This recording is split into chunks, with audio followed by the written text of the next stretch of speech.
தமிழோ மதுரையிலே பிள்ளை தமிழோ மழலையிலே நீ பேசும் தமிழோ விழிகளிலே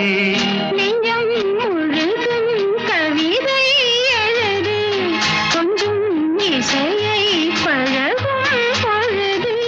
துள்ளும் இளமை பருவம் நமது தொட்டு தழுவும் சுகமோ புதிது கண் பார்வையே உன் புது பாடலோ உன் வீணையே உன் பூமேனியோ பௌர்ணமி நிலவில் பனி விழும் இரவில் கடற்கரை மணலில் இருப்போமோ